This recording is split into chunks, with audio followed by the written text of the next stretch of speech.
Hi, I'm Lee and this is my podcast about my handmade life. I'm on Instagram as Louleigh_ and on Ravelry as Louleigh.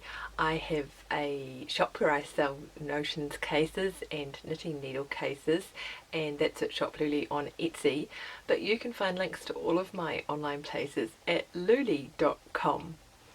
If you see that fluffy thing here, this fluffy thing, this is my dog. If you're not new here, you'll know that he jumps up on my knee every time I come to do the intro. It is Sunday morning and I am so pleased to be sitting down and having a chat with you. I have a little bit of shop news just before I start off on the stuff that I've made. Thank you to everyone who pre-ordered the Notions case kit. Actually, this is one of the Notions cases that I sell in my shop, and I have made up the pattern and a kit so that you can sew your own Notions case. The kit actually comes with a magnetic clasp rather than this press clasp, just because you don't need any special equipment to install it. But anyway, so I launched those a couple of weeks ago, and a lot of you bought the kits and have started to make them up. I really like seeing them on Instagram, so please hashtag them #SoLouleigh so I can enjoy your finishing glory.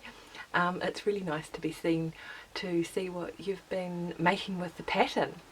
And I am about to tomorrow I'm going to put some new kits up in the shop, and I just have the fabrics here as well. So I have these mermaids, and the narwhals will be back. Whoops, up the right way. Narwhals will be back, and then I have beehives. So those will all be back in the shop tomorrow. The other thing to know is that I am taking a couple of weeks off, but we are having a staycation because the hairy man works offshore and he gets particularly busy in the summer, and he doesn't fancy going away.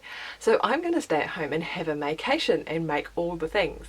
But that means that the shop will still be open and it's fully stocked up with needle cases and notions cases and all of those good things. So if you want to treat yourself, you can pop over there.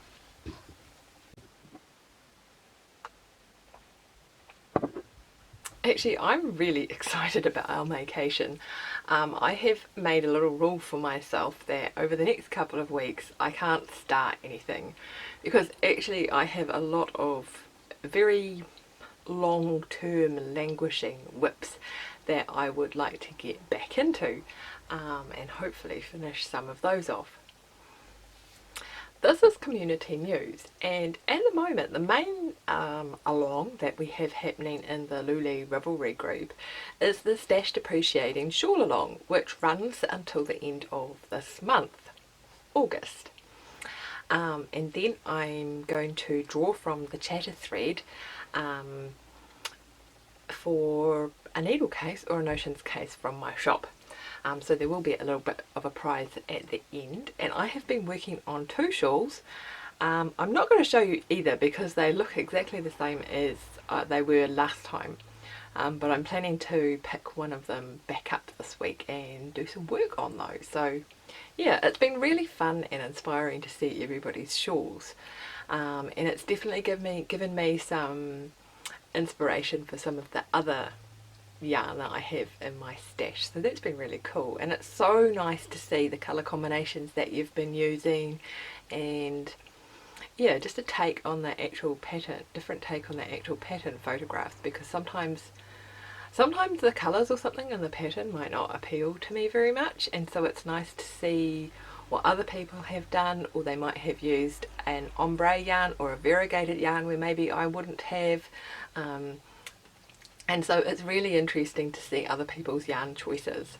Yeah, so if you'd like to join in, you've still got a month to knit your shawl. Pop over to the Ravelry group and come and join us. This is the socks segment, and the first thing that I have to talk about is my Playdate cardigan, because this yarn was supposed to be socks and is not. And I finished all of the knitting on this, and I just have to get some buttons. I did go downtown to our local haberdashery shops that usually have a reasonably decent selection of buttons, but I couldn't find anything in particular that I liked, and I didn't have anything that I particularly liked in my button box. And so I'm going to London next weekend, and so I'm just going to take this down with me and see if I can pick up some buttons there. This is a Tin Can Knits cardigan pattern. It was so much fun and so easy. I knitted it in the size 6 to 12 months, although I didn't check gauge or anything like that. I just cast on. I haven't sewed down the pockets yet because I'll do that as I'm sewing on the buttons, but I have blocked it just so the pockets weren't so rolled up when I came to sew them down. So I've blocked it, I just need some buttons and then it will be all finished. It took less than a skein of yarn. I haven't weighed it, and I haven't weighed the leftover yarn yet, so I shall do that when I finish it off.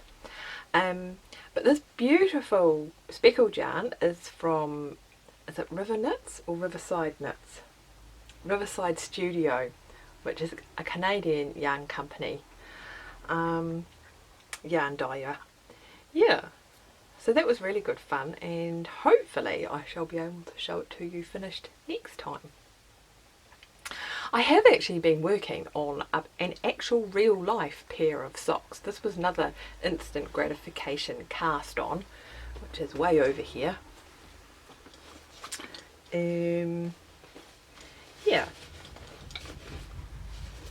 and I have finished the first sock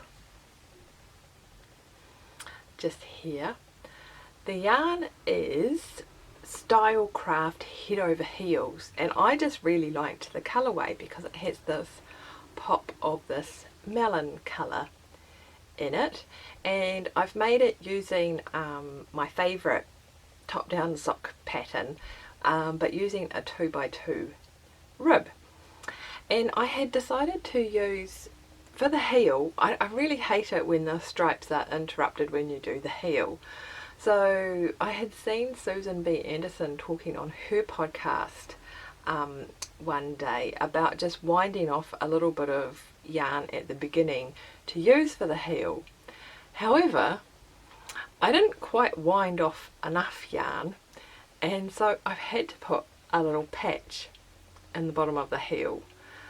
Well, I could have pulled back and done something different, but I didn't. And so I just put this little bit of that lavender colour that was an opal yarn that I had lying about in there. So they're not quite perfect, but they're okay, but I'll talk more about that in a minute. So I have nearly finished the second sock. On the second sock, oops, bit of a tangle here. So I got out my Noster pin for the second sock and I wound a centre pull ball so that I could start knitting the sock, and then when it came to the heel I just took that yarn from the outside of the ball. I'm very nearly finished. I only have a couple more rows on the toe to go, and I was knitting these for myself, but I was rummaging around putting away my socks the other day, and I realised that I have an awful lot of really nice socks, and at this time of year we have a festival, a wool festival in Yorkshire called Yarndale, which if you live in the UK you've probably heard of, and at Yarndale they do something called Sockline, and basically you can send along a pair of socks and at the festival they hang them all up like bunting, but then at the end of that they give them away to various different charities for people that need warm feet. So sometimes they're homeless charities, or they might go to a hospice or something like that. And so given that I have an abundance of nice socks, and these ones are really nice socks, I had thought that I would send them off for Sockline. But I can't decide if this little patch makes them faulty or not. And I don't want to send off a pair of faulty socks, something that someone would open and think, oh, they sent me faulty socks, because that wouldn't be kind. So anyway, I would love to know what you think. Should I donate these to Sockline? Does that little patch ruin them? Yeah, I guess the decision might already be made. If in my mind they're faulty, then I shouldn't send them off, so maybe I will keep them after all. But anyway, now I'm still dithering about that. To send or not to send? Are they faulty? Are they not faulty? Yeah, so I'd love to know what you think. If you got these in a parcel with that little bit of lavender yarn there, would you be bummed that someone had sent you faulty socks? You can answer below or pop over to Ravelry and let me know your thoughts there. I've just realised how little knitting I've done since I've seen you last. Yeah, that doesn't seem like a tremendous amount. However, I have been sewing, so this is the sewing segment. And the first thing to say, if I reach up here, is that I have finished the silk cami that I had showed you last time.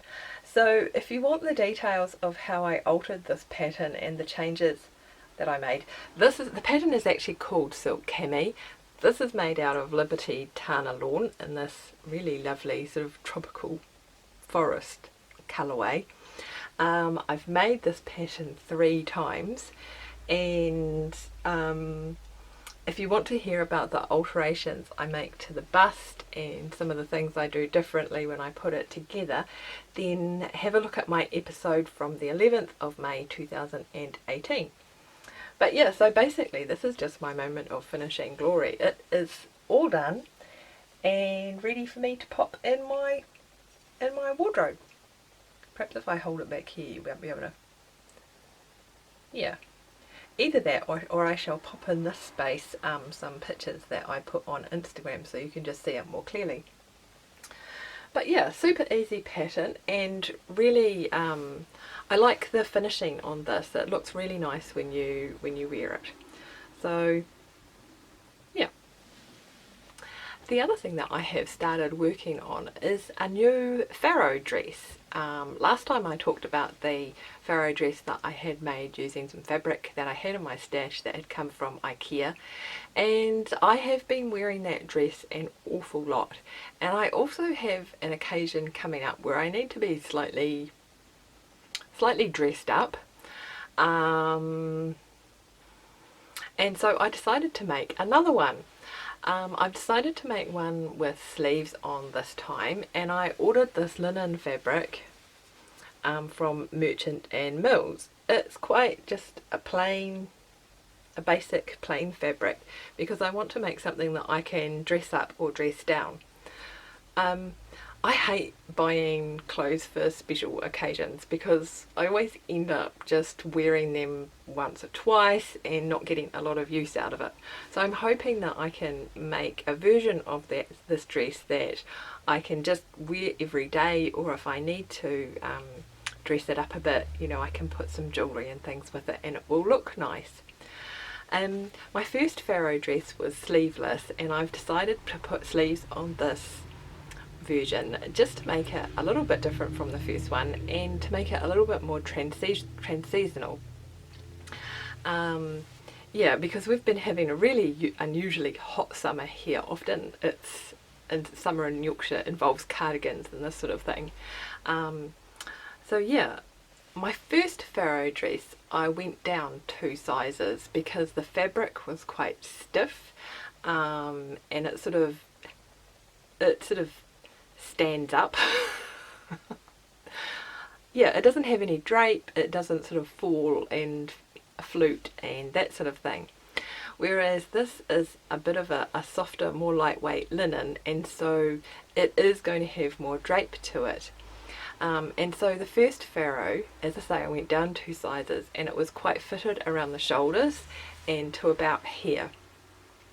And I think if I cut out that same size again, I have measured all the pieces and I don't think the sleeves would actually fit me nicely, and I think this fabric will actually lend itself to having more drape and just more fabric around my body, if that makes sense.